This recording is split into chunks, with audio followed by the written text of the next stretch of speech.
Meet Russia's new nuclear-powered supercarrier, dubbed Project 23,000 Storm. Russia kicks off work on engine for nuclear-powered supercarrier.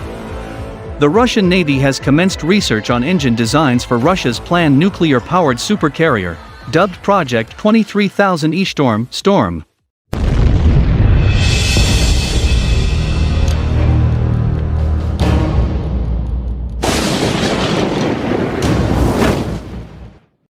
The chief of the Russian Navy's shipbuilding department, Rear Admiral Vladimir Tryapiknikov, said in a television interview on August 24.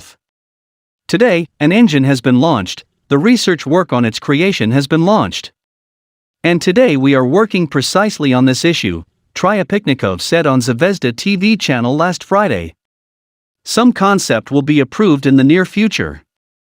Of course, this is expensive, but such a ship should be built. The principal design work for the new carrier is being undertaken by the St. Petersburg-based Nevskoy Planning and Design Bureau, Russia's primary designer of large surface warships. Tryapiknikov's comments once more raised the question whether a Russian nuclear-powered aircraft carrier project will ever move beyond the design stage, and whether the Russian Navy has a need for a flat top. This is a very complex issue, Tryapiknikov said in response to a question whether the Navy has a requirement for a carrier. It is, indeed, being worked out today by the design bureaus of the United Shipbuilding Corporation. It is also being decided by shipyards as capacities are needed to create such a warship. Russia's shipbuilding industry lacks a large enough dry dock to accommodate a warship the size of a supercarrier. As I reported previously, a supercarrier would take up to 10 years to build and cost as much as $9 billion excluding operational costs. A design for a Russian supercarrier was first revealed in May 2015 by the Krylov State Research Center, KRSC, a Russian shipbuilding research and development institute. Based on information supplied by KRSC, the flat top would displace 90,000 to 100,000 tons, will be 330 meters long, 40 meters wide, and will have a draft of 11 meters. The ship would be able to carry 80 to 90 deck-based aircraft. The supercarrier, fitted with a catapult-assisted takeoff, but arrested recovery, Katabar aircraft launch system, could be inducted into service by 2030, according to Russian defense industry sources. Chances that the program will move beyond the design stage remain slim. First, Russia has never built a nuclear-powered aircraft carrier and lacks expertise. All Soviet carriers were constructed in Ukraine. Second, given current budgetary realities, it appears unlikely that the Russian Ministry of Defense will allocate billions of dollars to a project that only vicariously supports the core mission of the Russian Navy nuclear deterrence. Third, even if Russia were to eventually float out a carrier, it would still lack crucial other assets to successfully field a carrier strike group including carrier-capable next-generation fighter, tactical airborne early warning and electronic warfare aircraft, as well as support vessels. Senior naval official, Russia to build next-generation aircraft carrier for sure. The Russian Navy plans to build an advanced aircraft carrier, a senior Russian naval official confirmed on June 28 at the 2017 International Maritime Defense Show in St. Petersburg, Russia. Yes, the Navy will build an aircraft carrier, for sure, the deputy head of the Russian Navy, Vice Admiral Viktor Bursak, said, according to TASS news agency. The Russian defense industry has developed a number of design concepts for a next-generation aircraft carrier. As I reported in March, the Russian Shipbuilding Research and Development Institute, Krylov State Research Center, KRSC, has been promoting its concept for a new conventional or nuclear-powered carrier. The mock-up demonstrated by the Krylov State Research Center is just a mock-up. There are many of them. Different bureaus are hammering out an image of this ship, Admiral Bursak said on June 28. The Admiral did not offer additional details on the new carrier design.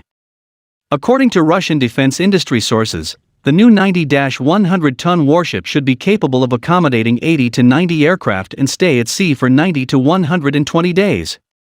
According to Russian defense industry estimates, construction of the carrier would take 7 to 10 years and cost as much as $9 billion.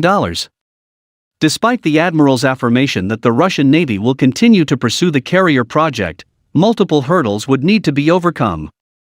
Next to the obvious fiscal constraints given the stagnating Russian defense budget, technical issues abound. For starters, Russia has never built an aircraft carrier, I explained previously. All Soviet carriers were constructed in Ukraine.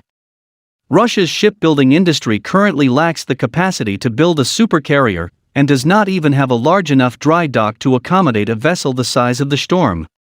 The Russian Navy also lacks escort ships and support vessels for a carrier strike group, not to mention carrier-based long-range strike and electronic warfare aircraft. In an interview, Viktor Murakovsky, editor-in-chief of Arsenal of the Fatherland magazine, and chairman of Russia's Military-Industrial Commission, expressed skepticism that Russia would be able to afford an entire new carrier strike group. Judging from the American experience, a group like that should consist of 2 or 3 cruisers and 6 to 7 smaller displacement vessels, plus 1 or 2 submarines, Murakovsky said. To crown it all, one will need to set up special ground-based infrastructure for the aircraft carrier and accompanying ships, as well as ship crews and aviation crews. Therefore, the cost of the construction of the aircraft carrier can thus increase 7 or 8 times. The new aircraft carrier may have a gas turbine power unit, according to designers.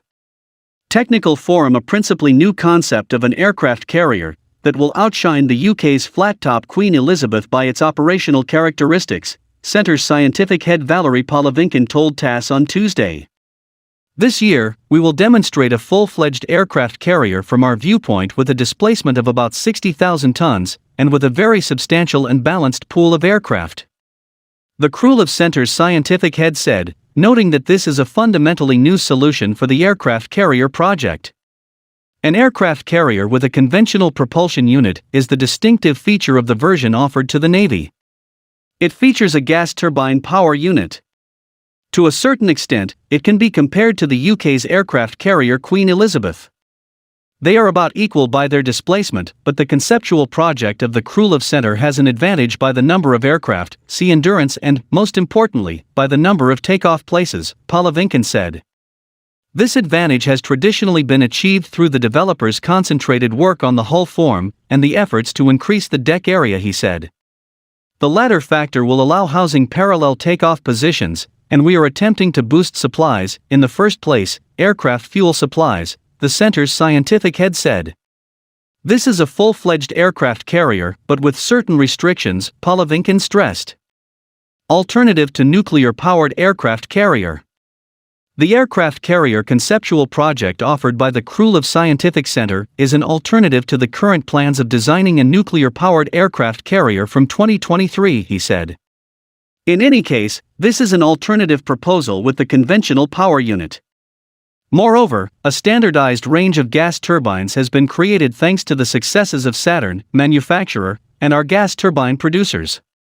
We believe it is quite possible to hope that serial-produced turbine generators will appear in the near future, and they will be used to power this ship, aircraft carrier, Polivinkin said. Such an aircraft carrier will be 4-6 times cheaper than its nuclear-powered version, the Krulov Center's scientific head stressed.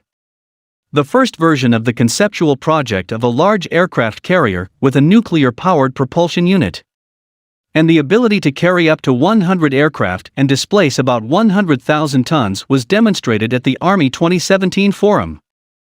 Last year, the conceptual project of a light aircraft carrier was presented at the forum, he said. According to preliminary estimates, more than 1,500 enterprises and organizations will take part in the forum and feature over 27,000 products and technologies.